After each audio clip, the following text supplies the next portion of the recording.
Hello everyone and welcome back to the Ryan Retro channel. In today's episode we're going to be looking at games from the 1970s, looking at systems such as the Atari 2600, old DOS computers, and various arcade machines, looking at the games that shaped and defined the 70s.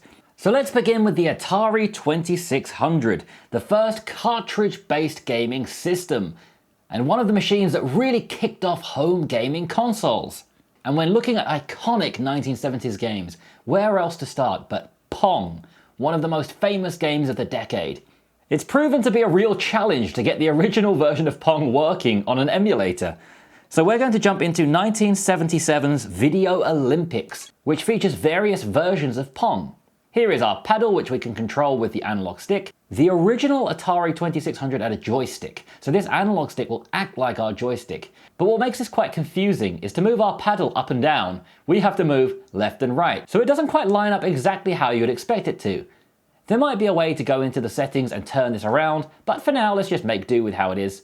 And it's also extremely sensitive, so just a tiny little movement will move it quite far. You have to really control this slowly to try and get any accuracy. But let's jump into the game by pushing start. And let's see if we can score a few points. I did try this before making the video and I got destroyed. It is quite tricky to control. But I do love those retro nostalgic sounds.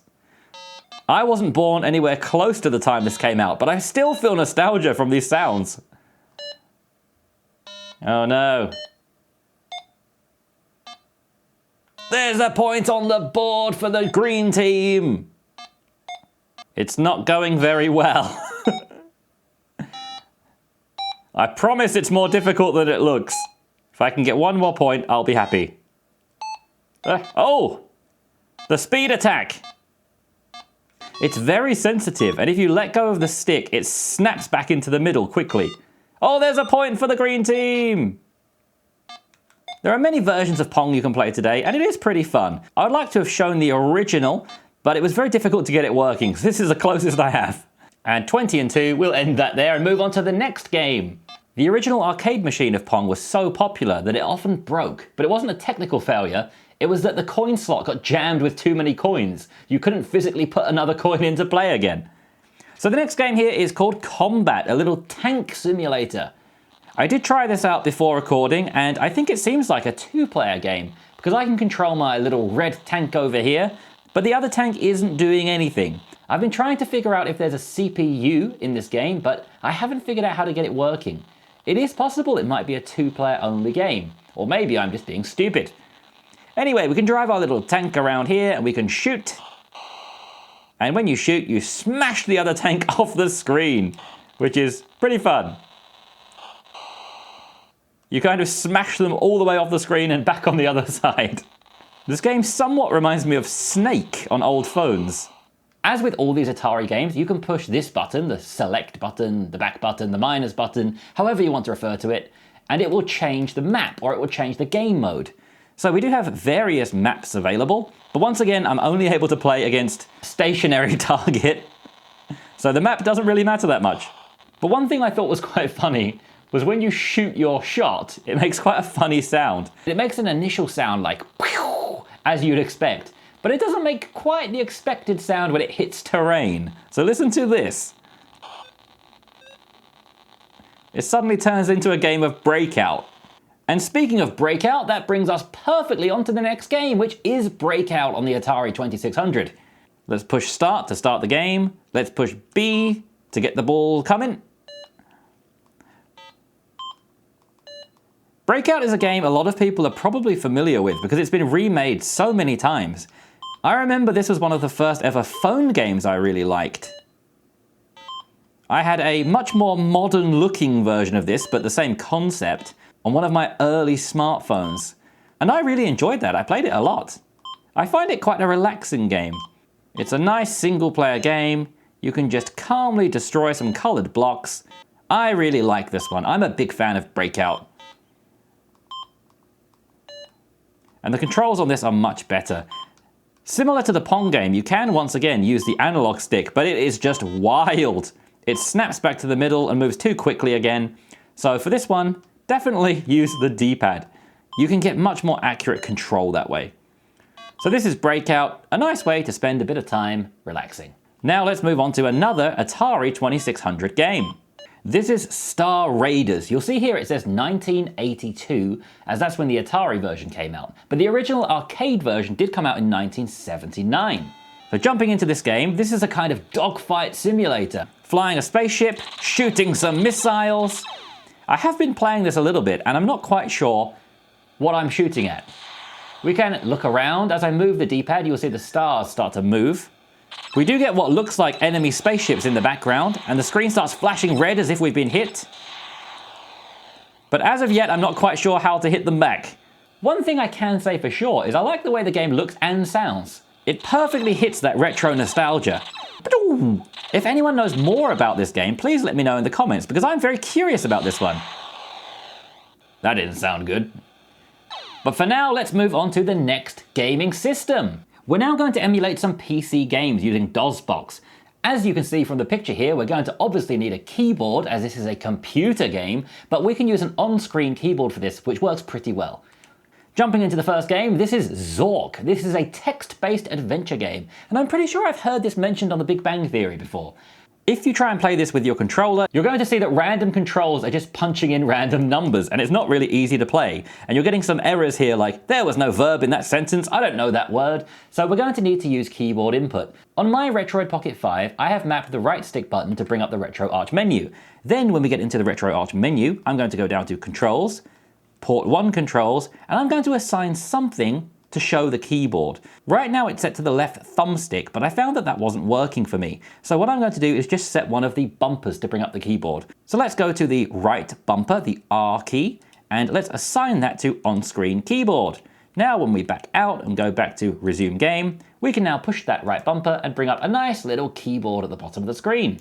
So let's see where we are. West of house. You are standing in an open field west of a white house with a boarded front door. There is a small mailbox here. So this is an old text adventure. So what you can do is bring up your keyboard and just choose what you want. So let's say I want to check mailbox. We can use touch control, or we can use the left analog stick to move the cursor and then punch in the buttons that way, which is quite fun, but a little bit slow. So I'm going to write check mailbox. I'm going to choose enter, and then I'm going to hide the keyboard again to see what it says. I don't know the word check. Well, that's a fail. Look inside keyhole. I don't know the word keyhole. Okay, let's move on to a different game. This is Aklabeth. Once again, another text adventure. Type thy lucky number. Once again, we're going to have to set up the game-specific controls. So let's bring up the RetroArch menu. Once again, go into Controls, Port 1 Controls. I'll choose the R key again and set it to the on-screen keyboard. Now, when we get back into the game, we can bring up our keyboard. My lucky number is 4. Level of play, 4. So I'm not quite sure what this game is, but it seems a bit like Dungeons & Dragons because we're getting hit points, strength, dexterity, stamina, wisdom, and gold ratings. Shalt thou play with these qualities? 4. Shall thou be a fighter or a mage? So I assume I'm going to pick F or M. I will say F. Welcome to the adventure shop. Which item shalt thou buy? I want an axe, so I'll put A. And it now says I have 1 axe. Okay, I also want food, shield, bow and arrows. Welcome to Aklabeth, World of Doom. Command. I put L for left and it says, huh. I said A. It's now given us some stats and tells us to wait again. I feel that this is a game I probably should have read the manual on because I'm quite confused right now. I'm just going to keep pushing A. A. B. Huh. C. Let's use my lucky number. 4. Huh. I just pushed some of the D-pad buttons and we're now mourning the passing of a peasant and his computer. Does that mean I lost? Am I the peasant with the computer? Well, I'm going to need to read the manual on this, or somebody in the comments is going to need to tell me what is going on. But anyway, if you do want to play this game, if you know how to play this game, you can play it. But let's now move on to systems that are going to run much better on the Retroid Pocket 5. Let's now move on to the arcade systems. This is Asteroids. And listen to those retro sounds. Now, when I think of retro games, this is what I'm thinking about. Flying around in little spaceships, making these pew pew pew sounds. This is very well suited to a device like this with the built-in controllers. It works very nicely. You can also use the analog stick or the D-pad. You can pick what you like. They both work well. I think we just cleared the screen. Nice. So this is working very well. If you want to play this game, it's going to be absolutely beautiful on the Retroid Pocket 5, or I suspect any little handheld like this.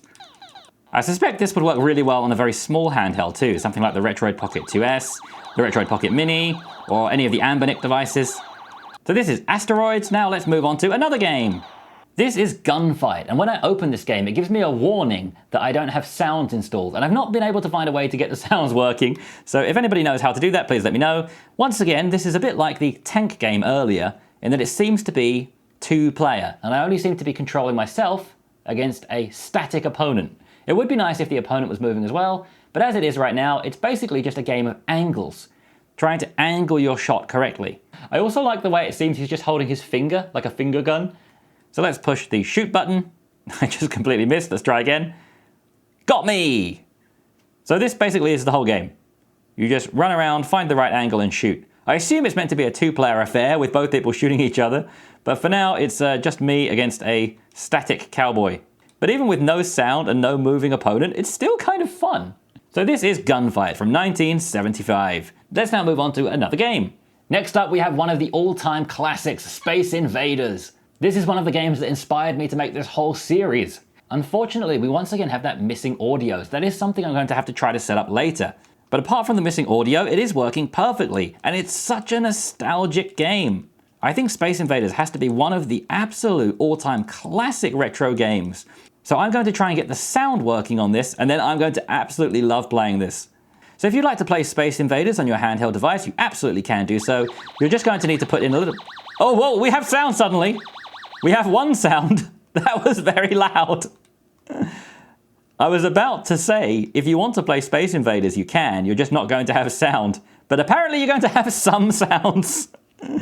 So this is Space Invaders, an absolute gaming classic. Next we have Lunar Lander, a game I'm quite confused by, as I hadn't heard of this one before, but it seems quite fun. And you're going to see me landing this little rocket. I'm able to change the angle, and I'm able to use the fuel to slow my fall. I can start flying up to the sky if I wish. I tried this earlier and I thought I nailed a perfect landing, and my spaceship just completely blew up, so apparently I did it wrong. So let's see if we can land in those 2x or 4x zones. Going to try and fly my way over there. As you get close to the ground, it zooms in.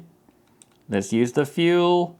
I'll try and get over to this 2x area. Come on, down you go. Down we go. I really like the style of this game because it's very simple lines, but it does look pretty fun. I especially like the way it zooms in when you're close to the ground. It makes it feel quite intense. You can see up here your vertical speed, your horizontal speed, so you can see we're falling at an ever-increasing pace. So this, I think I've lined this up quite well, but we are falling quite quickly. So let's see if we can fall quite slowly to the ground. I'm going to watch that number and try and keep it quite low. You also have a finite amount of fuel, so you'll see that going down. And I seem to be flying away from the planet right now, which was not my intention. Come back! I'm just going to leave this now. No matter how fast we build up the speed, I'm just going to leave this, and we're just going to see what happens. Auxiliary fuel tanks destroyed. 10 points. Well, last time it said that I murdered everybody, so I think it's better than last time. 10 points. Okay, well, that was that game, Lunar Lander. The next game I want to try is Monaco GP, which looks fantastic.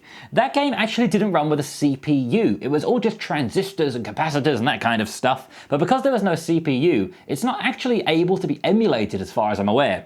But thankfully they did remake it on Sega Saturn. So we can jump into some Sega Saturn emulation now. And this is the Sega Ages Memorial Collection Volume 2. As far as I'm aware, this is also only available in Japanese. But the game itself is in English, so that doesn't matter. You'll see the game is presented as a kind of time machine, which is quite cool. You can see the years rolling back.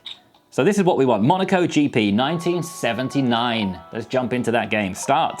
Monaco GP is a game I've seen lots of screenshots of in the past, but never played before. I did give it a go just before starting this video, and it seems to me the objective in this game is just not to get smashed by all the other drivers. I might be completely wrong, and it might be a normal racing game, but it seemed to me it's not actually a racing game. It's just a game of not getting smashed by everyone who wants to smash you.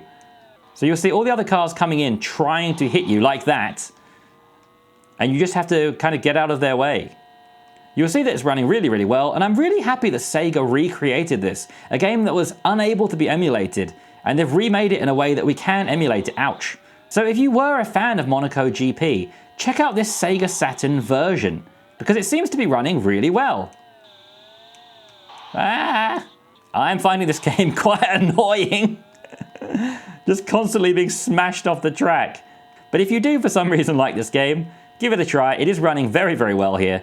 And it does look really nice too. Even all these years later, it just has one of those styles that doesn't go out of fashion. It just looks really great. At the end of the 70s, 1979, they brought out a game called Galaxian, which is like Space Invaders, but in color. And this is the first ever RGB game, utilizing the full RGB spectrum. Here we're going to be playing the Atari 2600 version, which was released in 1983, but it is a 1979 game. So let's once again jump back into the Atari 2600 and check out Galaxian. Let's turn up the sound, because I think this game sounds amazing. I don't seem to be able to hit any of the moving pieces. I'm too focused on the ones flying at me.